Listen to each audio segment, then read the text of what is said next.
आप सभी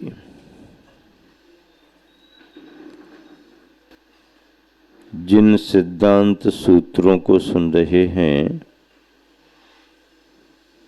वो सभी जिन शासन से संबंधित हैं। हमारा ये शासन जिन शासन कहलाता है। जिन शासन इसलिए कहलाता है कि ये शासन जिन जिनेंद्र भगवंतों से प्रारंभ हुआ है।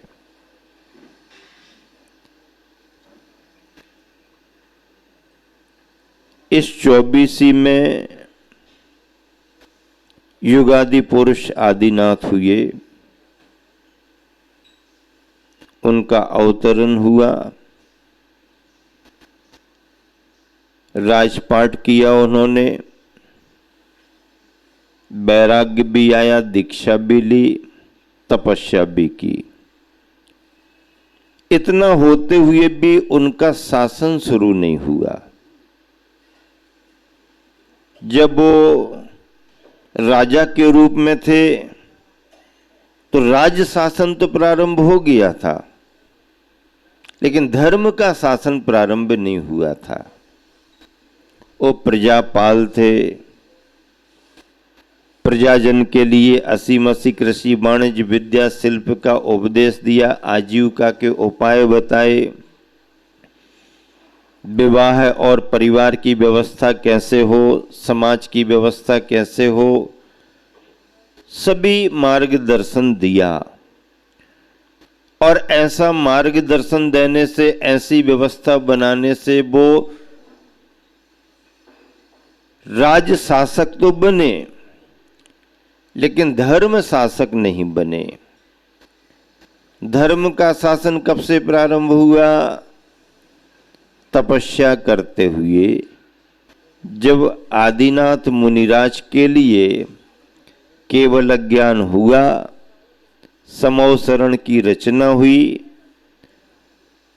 भगवान की दिव्य ध्वनि खिरना प्रारंभ हुई, गणधरों ने उसे आगे बढ़ाया, तो जिस दिन से दिव्य ध्वनि खिरी उस दिन से भगवान का धर्म शासन प्रारंभ हुआ। क्योंकि इस शासन के लिए जिन शासन कहा जाता है, और अगर जिन शासन कहा जाता है तो ये शासन कब से प्रारंभ होगा? जब से वो जिन पद को प्राप्त करेंगे।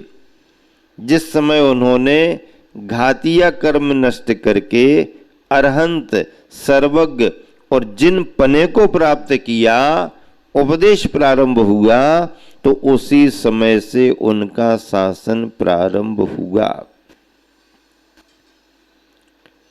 मोक्ष मार्ग के उन्हें नेता कहा गया है।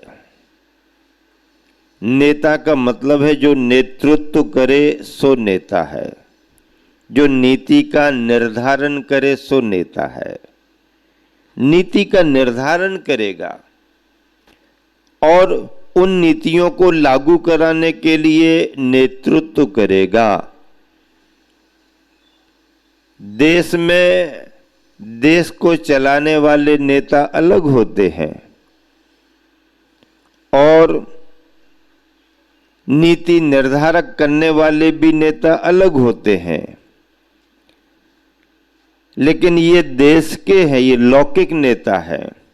पारलौकिक धार्मिक रूप में मोक्ष मार्ग के मोक्ष मार्गस्य नेतारम, मोक्ष मार्ग के नेता को, मोक्ष मार्ग के नेता का मतलब है जो मोक्ष मार्ग का, रत्नत्रय के मार्ग का नेतृत्व कर रहे हैं, मुखिया बनकर के जो आगे चल रहे हैं और चलने वालों के लिए मार्गदर्शन दे रहे हैं, नीति का निर्धारण कर रहे हैं, व्यवस्था को सुनिश्चित कर रहे हैं, ये मोक्ष मार्ग के नेता कहलाते हैं। और ऐसे मोक्ष मार्ग के नेता को अपने नीति निर्धारण के लिए अपने किसी असिस्टेंट की जरूरत नहीं पड़ती है और न किसी अधिकारी की जरूरत पड़ती है। बाहर के देश को नेता चला रहे वो तो हम और आप मानते हो, असल में आईएएस अधिकारी चलाते हैं। आईएएस अधिकारी ही नीति का निर्धारण करते हैं। किसी जिले में उस जिले का प्रभारी मंत्री आ जाए, वहाँ का विधायक मिनिस्टर बन के आ जाए, लेकिन जिले को संभालने वाला तो कलेक्टर होता है। रांची वाले एमपी अजमेरा जी जानते हैं कैसे कैसे सेटिंग करना पड़ती है, और आईएएस अधिकारियों के भरोसे ही ये सब काम चलता है। नीति निर्धारण सलाह वो देते हैं।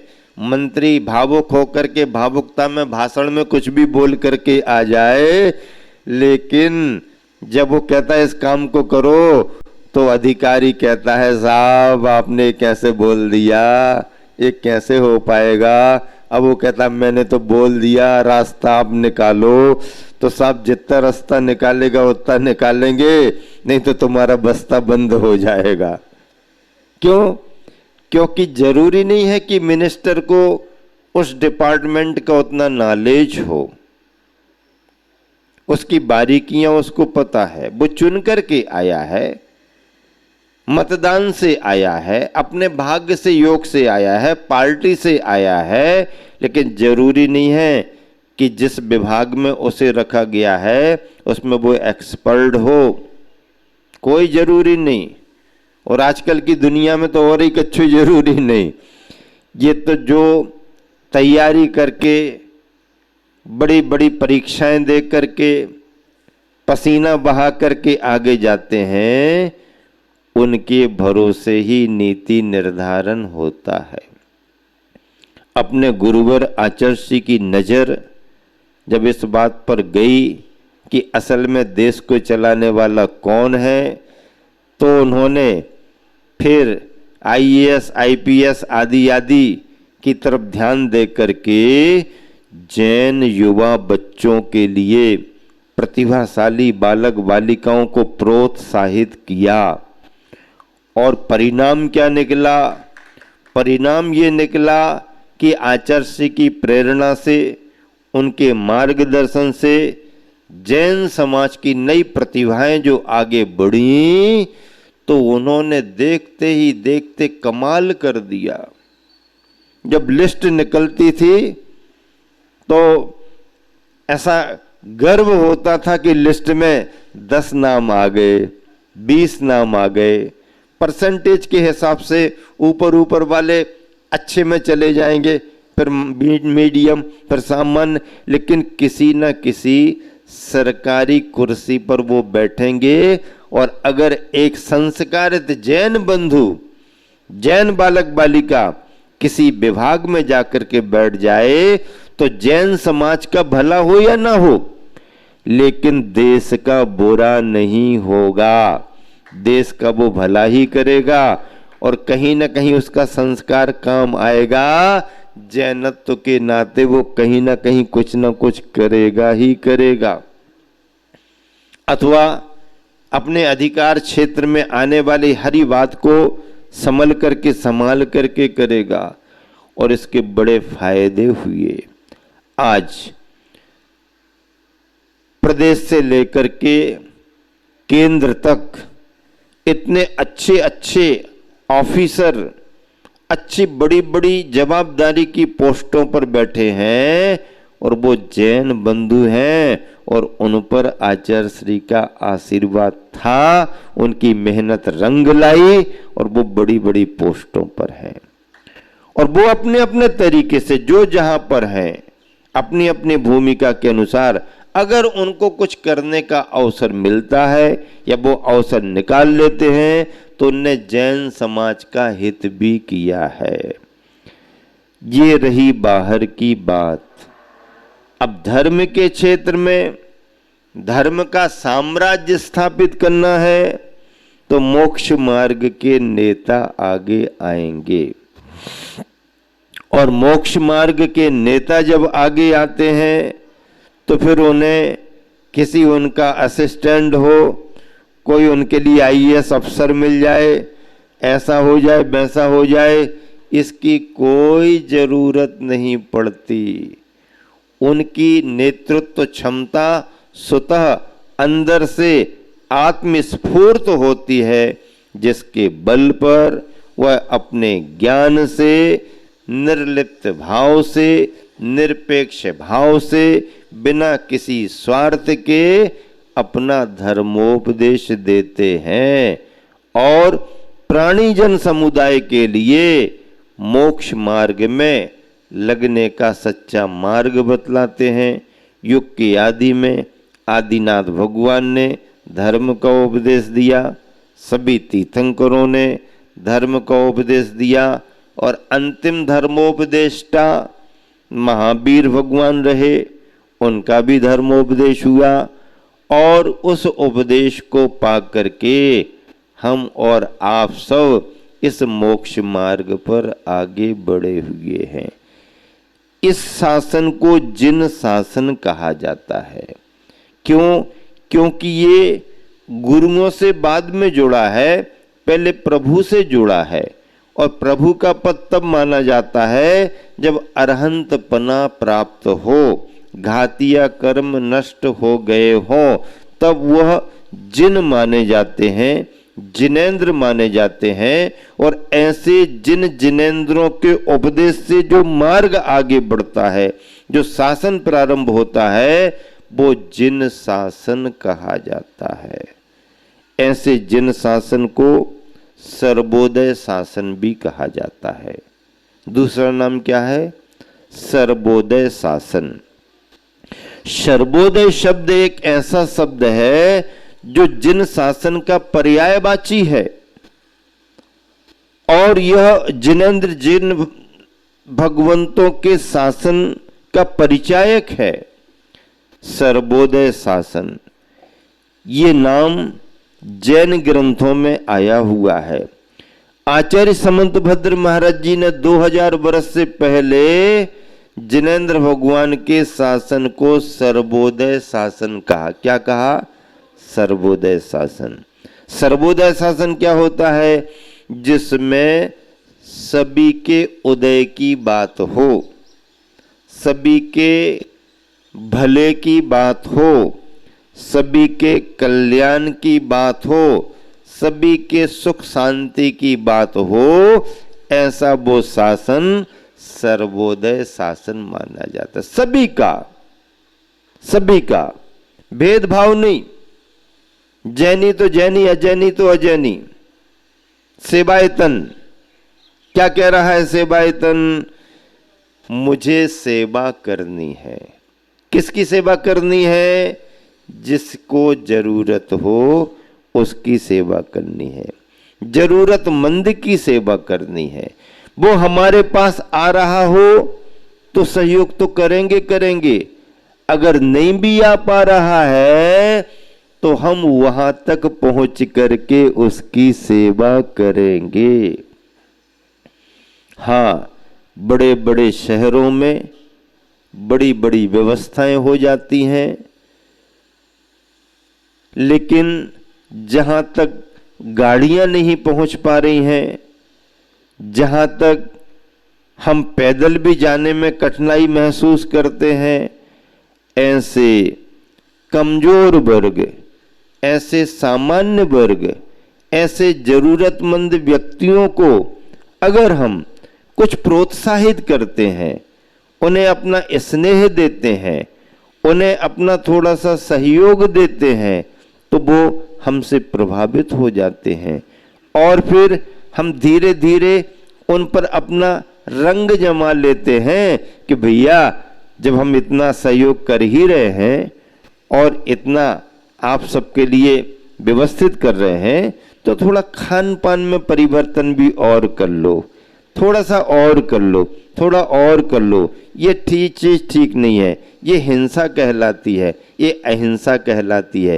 हिंसा किसी को पसंद नहीं है, अहिंसा को सभी स्वीकार करते हैं और धीरे धीरे अपना जो मौलिक मूल अहिंसा का तत्व है, शाकाहार का तत्व है, उसको दिया तो वह आपका अनुयायी हो जाता है, आपका भक्त बन जाता है। फिर आप जैसा कहोगे वैसा करेगा। एक बुद्धिमान व्यक्ति 1000 लोगों को अपने पीछे लगा सकता है, और 1000 आदमी अगर तुम्हारे पीछे लगे तो तुम्हारी ताकत का भी कोई आकलन करेगा। क्यों? क्योंकि महाजनी लाइन में रहने वाला कोई व्यक्ति हो तो उसके सैकड़ों लोगों से व्यवहार रहते हैं, सैकड़ों लोगों का आना जाना रहता है, और उसके विचारों से वो प्रभावित रहते हैं। तो सेवायतन ने जो संकल्प लिया है, और गुरुवर आचार्य विद्यासागर जी ने हृदय के भावों से जिस सेवा के संकल्प को कार्यकर्ताओं के लिए आशीर्वाद दिया, वह सेवा का धर्म बहुत बड़ा धर्म है, और वह जिन शासन की मूल भावनाओं को आगे बढ़ाने वाला धर्म है, मानवता का धर्म है, प्राणी मात्र के प्रति दया का धर्म है, और सभी के प्रति सहयोग का धर्म है। इसके अनेक रूप हैं। हथकरघा प्रशिक्षण केंद्र भी सेवायतन का ही रूप है। क्यों? इतने परिवारों को हमने आजीविका दे दी, अपने यहाँ छाया में उन्हें रख लिया। पैसा तो आदमी कहीं भी कमा सकता है, लेकिन व्यक्ति सुरक्षित रह जाए इसकी कोई गारंटी नहीं है। सुबह बाहर गया है, शाम को लौट करके आ पाएगा, कुछ भरोसा नहीं है। ऐसी दुनिया में अगर आपने और फिर महिला वर्ग को संरक्षण दे करके अगर इस पवित्र स्थल पर, इतने सुरक्षित संस्कारित स्थान पर आपने उनको आजीविका का स्थान दिया है, तो मैं समझता हूं ये पंचम काल कली काल में तुम्हारा बहुत बड़ा धर्म है, बहुत बड़ी सेवा है। और चाहे वो बालिका हो, चाहे वो महिला हो, जब सुबह से लेके शाम तक मेहनत करने में उसके लिए 400-500 रुपये दिखने लगते हैं, तो और ज़्यादा लोभ बढ़ता है, तो और मेहनत करती है, और ज़्यादा बढ़ता तो और 700-800 रुपया दिन तक भी घर बैठे 7-8 घंटे में कमा रही, सुरक्षित स्थान पर आ रही और सुरक्षित अपने घर वापस जा रही। तो उनके परिवारीजन भी इस केंद्र से और जैन संस्थान से बहुत प्रभावित हो जाते हैं। अरे भाई, जैनी लोग भी इतना बड़ा काम कर रहे हैं, जैनी लोग भी इतना सहयोग कर रहे हैं। और जब आमदनी होने लगती है तो परिवार भी उस प्रभावना से जुड़ जाता है। हम लोगों ने आपके मधुबन में गुणायतन में तो ये हथकरघा केंद्र खुला हुआ है। डिंडोरी के पास कारो पानी में बहुत बड़ा हथकरघा केंद्र है, वहाँ गए, वहाँ रहे, और वहाँ कम से कम 600, 500, 600, 700, 400 ऐसी महिलाएं आकर के काम करती, शाम को वापस जाती, रोज मंदिर आकर के वो दर्शन करती।